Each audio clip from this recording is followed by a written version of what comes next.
Hare Krishna, my name is Bhakta Avatar Dās. I was born in Champaign, Illinois, and on March 23rd, 1951. And first part of my life I lived mainly in Central Florida, and then moved to Southern California, Riverside, California in 1962 when I was about 11 years old. So then I went to my last year of elementary school, and then all through junior high and high school was in Riverside, California. And I went to Santa Barbara City College for one semester, and then transferred to Palomar Junior College in San Marcos, California, and for a year and a half, and then I got an AA degree. And during that time, I had learned the Transcendental Meditation program with Maharishi Mahesh Yogi, which completely changed my life. I'd been brought up a Christian, I still love Jesus, but then I even remember when I was maybe not a child, but at least maybe maybe adolescent or something. I remember when I was 9 years old, I started developing a relationship with God. So then, at that time, it was the Christian God, and Jesus Christ. And then in 1971, I went through different phases in my life. And once I moved to California in 6th grade, I kind of got in with the wrong crowd, started smoking cigarettes. And then in the 11th grade, I kind of woke up, I said, why am I doing this? It's not good for my health. Don't even get high from it. So I just quit cold turkey. No, I was never addicted. I was just kind of like a social smoker, just to kind of be in with the in crowd. So it's easy to quit. Had a little determination. And then, but then, I guess around 10th grade, I started drinking alcohol with my friends, like on the weekends, and partying, doing all that. So kind of got in the party scene, and pretty much remained in that, drinking, smoking marijuana, and took LSD a few times, 4 or 5 times, and mescaline 4 or 5 times. Then in 1971, we were at a party, with a couple of my partying friends. We lived together in Leucadia, California, and we had a beautiful house. I think it was like a 4-bedroom house. It was like 100 yards from the steps that went down to the ocean. And we were like paying $300 a month. So yeah, something like that now would be like probably a few thousand a month, at least. So those were good times. But anyway, we're having a party, I was smoking a joint, and there was one of my roommate's brother was sitting kind of about the same distance you are, I would think. And so I said, hey, Jeff, you want to hit? And he says, no, I do Transcendental Meditation. So in the fall of 1970, I had taken mescaline. My friend and I took mescaline before this Rod Stewart concert. And then during the Rod Stewart concert, I just started having all these like visions of being in India, and really at that time I just developed a strong desire to go to India and learn meditation and just be like a sadhu. So that really, I had kind of had glimpses of that before. This time was like really clear and powerful. This is what you have to do in your life. And so after that experience, I was thinking, okay, let me just finish my junior college, or maybe even the whole 4 years or whatever, and then I'll go to India and I'll learn meditation. So when he said I practice Transcendental Meditation, which means translated into I don't smoke marijuana, and I get high another way. And so I said, well, really? Did you go to India? And he said, no, you don't have to go to India to learn meditation. They have like lectures at the universities or colleges, and you just go, you go to one of the colleges, just look for a poster about a lecture, and then just go to the lecture. So sure enough, that week, that was like a Friday or Saturday night, we were partying. And so during that week, I went down to the University of California at San Diego. Sure enough, there was a poster there, Transcendental Meditation Lecture, Wednesday, whatever it was. And so I went to the lecture, and I don't remember so much about what the person said, but I really liked the person giving the lecture and his manner and everything. He was calm and peaceful, yet very alert and dynamic and speaking very well at the same time. So I said, this is how I want to be. And so, I said, okay, I want to learn this meditation. So he said, okay, you have to come to the second lecture. So then I went to the second lecture, and then you sign up for the course. And at the first lecture, I was thinking it was free. I didn't know you had to pay anything. So the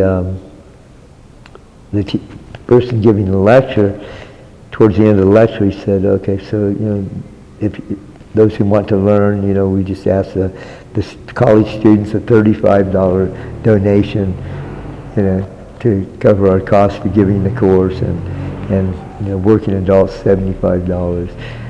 And so I said, and I just gotten $35 from my parents for my birthday. So I said, oh yeah, I got $35, I'll spend it on this.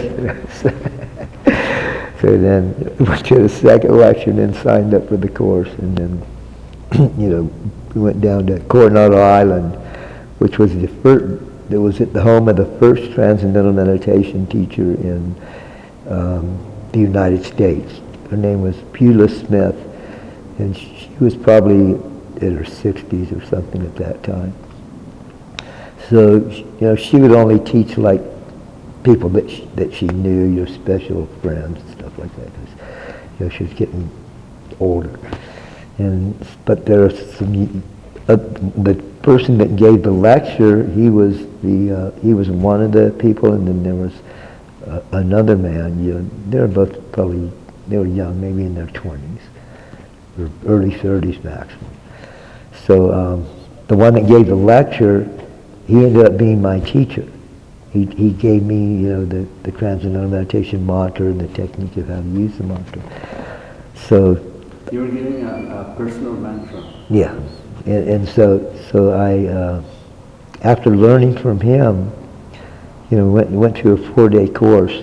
And while the course was still going on, like maybe the second or third day of the course, at that time I was feeling a lot of anxiety, and I was going to Palomar College, working on my AA, Associate of Arts degree.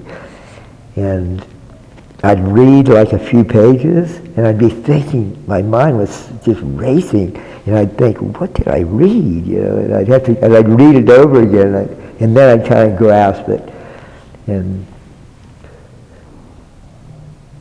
But then after I learned meditation, I noticed I could just kind of skim over the material and just grasp everything, just very clearly. So my mind was really clear.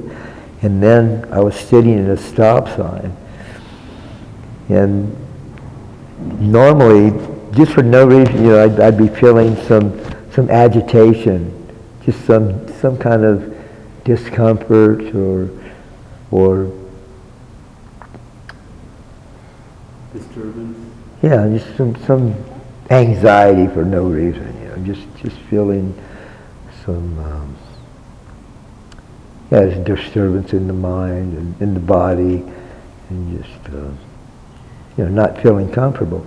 But I was sitting at that stoplight, and I noticed no anxiety. I was completely relaxed, completely calm, no anxiety, no bad thoughts, no anything.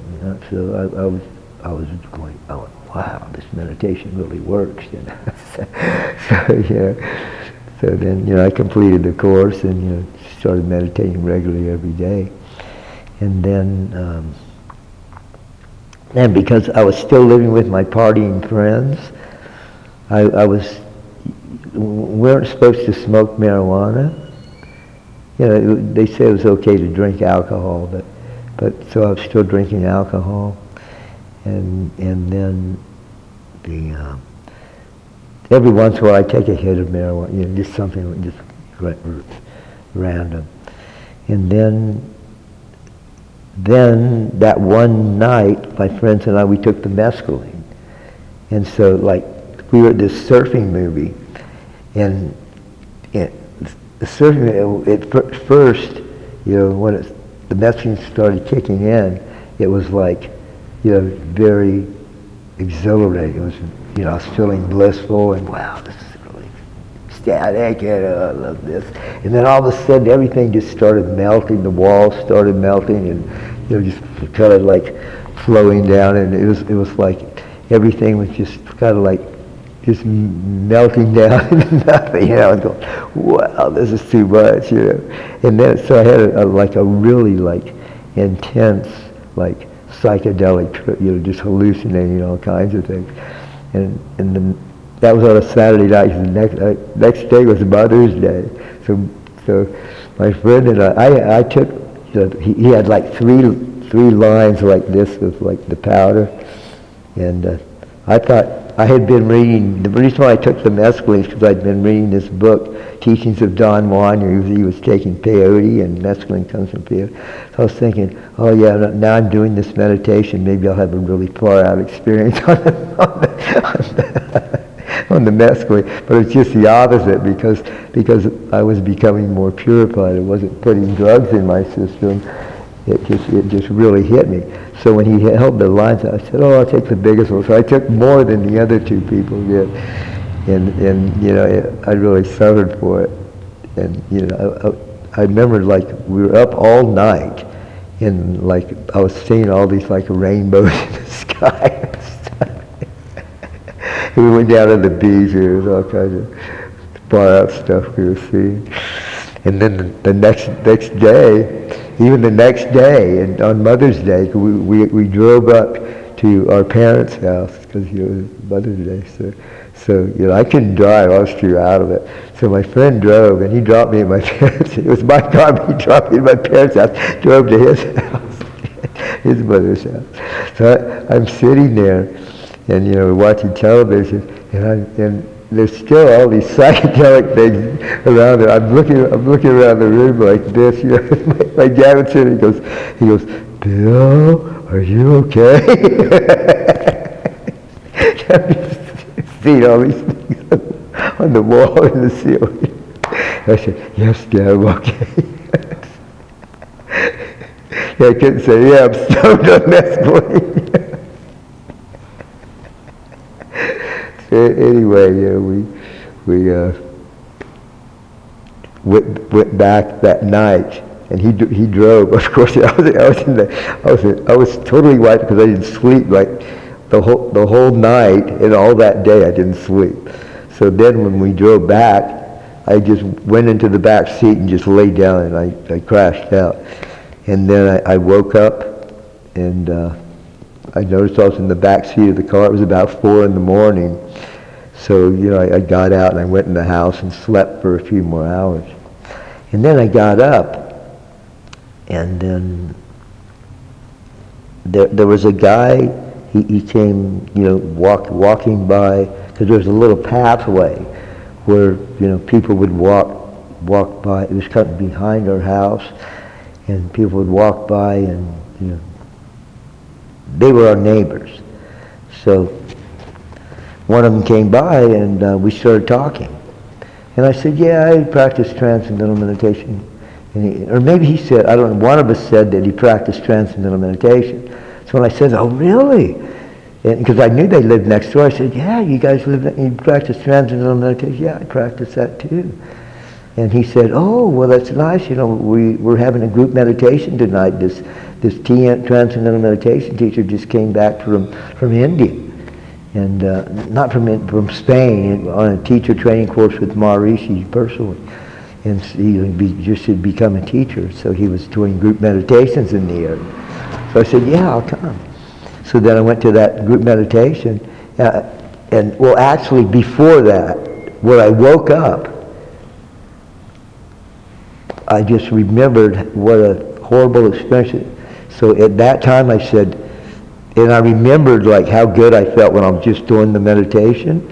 So I said, I'm never going to take drugs again, and I'm just going to do this meditation. So from that time on, I never took drugs. That was the last time I took drugs, with that mescaline. And then I met that guy. It was all Krishna's arrangement. As soon as I decided I wanted to be serious in spiritual life, then Krishna sent me this Prabhu from next door, and he invited me to group meditation. So I went to the group meditation that night and really, and liked it and was really enlivened from it. And then so we were doing it every night. And so I got more and more into it, and then I developed a desire to become a teacher of Transcendental Meditation. So the group there next door, there was actually two of them, the two older ones. This was in 1971. This was in May by this time. So I learned actually March 27th, 1971, Transcendental Meditation in Beulah Smith's house. And so this was in May, and then two of them were going to go to there was a 1 month prerequisite course with Maharishi at Humboldt State College, which you had to do in August, and then the fall, winter, and spring they'd have like teacher training courses. So the two were going to do that, and I actually wanted to go at that time. I wanted to go to the course in 71, but then my father talked me out. He said, "Oh, you only got like 1 year. Just finish your college and then do it." So I said, "Okay, I'll do that," to make him happy. And so the two older ones, they did it that year, 1971. They went on the 1 month course and then their teacher training course, and they came back, and I said, wow, these guys have really like developed in their consciousness, after being with Maharishi for like one month and then 2.5 months teaching. But they were there even longer because they worked on staff for 5 months, and then got like their teacher training course free. And so that's what I actually did the next year. I did the same. Me, and two other people that were living in that house, which was, one was a younger brother of one of the two older ones, and one was that guy that I had met that invited me to come to the group meditation. So we all went to the teacher training course in 1972. We went separately, not together, but we ended up there at the course. And we had been designated to work on staff. So we were working, some of us were working on the purchasing staff, and I know the one that I first met, he was like a mechanic, so he was working on the cars and all that. And so we were doing, and we had a nice, it was amazing. We had like we had the whole town. It was a resort town in southern Spain, right on the beach. And we had a house right on the beach. You walk out the door and you'd be on the beach, you'd be on the sand. That's how cool it was. So we worked on staff, and then after working 2 courses, then we got the other course free. So we had our house on the beach, and we're taking the meditation course. And so we're like, our normal routine of meditation was like 20 minutes in the morning and 20 minutes in the evening. But during this course, we gradually build up to doing like 6 meditation. We do like asanas, yoga asanas, pranayama, and then meditation, for 20 minutes, 6 times a day. In we would asanas, pranayama, meditation. That was what like we have a round, we chant mala like that, but they were calling that a round. Was you do asanas, and then pranayama, and then do a 20-minute meditation. That's one round. So we were doing